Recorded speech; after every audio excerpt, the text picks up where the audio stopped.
قرآن کریم میں بھی جا بجا اللہ نے جہاں شرک کی نفی فرمائی وہاں اپنے ہونے کا بھی یقین دلایا۔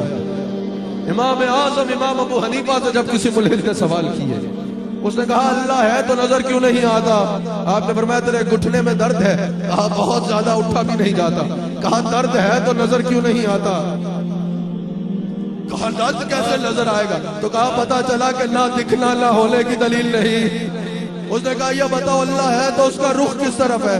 آپ نے چراغ جلایا، آپ نے فرمایا بتاؤ اس کا رخ کس طرف ہے؟ کہا اس کا تو رخ ہر طرف ہے۔ آپ نے فرمایا اللہ نور السماوات والارض۔ اس نے سوال کیا اللہ ہے تو اللہ سے پہلے کیا تھا؟ آپ نے فرمایا اللہ ایک ہے، اس سے پہلے کچھ بھی نہیں تھا۔ کہا یہ کیسے ہو سکتا ہے؟ کہا 10 سے الٹی گنتی گن، وہ الٹی گنتی گنتا گنتا گنتا آیا ایک پر۔ آپ نے فرمایا اس سے پہلے کیا ہے؟ کہا اس سے پہلے کچھ بھی نہیں۔ کہا اسی طرح اللہ سے پہلے کچھ بھی نہیں۔ اللہ اللہ سبحان اللہ۔ اس وقت کے خلیفہ کے پاس ایک آ گیا ملحد، اللہ کے ہونے کا انکار کر رہا تھا۔ انہوں نے کچھ کہا کہ ہمارے پاس امام اعظم ہے، امام ابو حنیفہ ہے جو دریا کے اس پار رہتا ہے، ان کو ہم بلاتے ہیں، وہ تمہارے سوالات کا جواب دیں گے۔ امام ابو حنیفہ کو بلایا تو ان کو آتے بہت دیر ہو گئی۔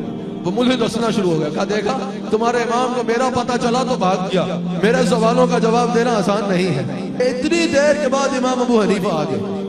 خلیفہ نے پوچھا حضور آپ کو آتے اتنی دیر کیوں ہوئی؟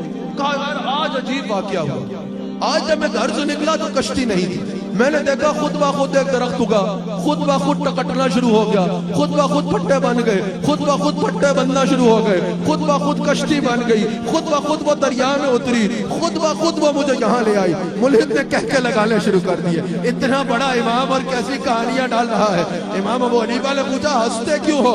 کہا کشتی خود کیسے بن سکتی ہے؟ درخت خود کیسے کٹ سکتا ہے؟ کشتی خود کیسے چل سکتی ہے؟ کہا میں یہی تو تجھ بے وقوف کو سمجھانا چاہ رہا ہوں، جب اتنی سی کشتی خود بن کے خود نہیں چل سکتی تو یہ اتنی بڑی کائنات خود بن کے خود چل رہی ہے کیا؟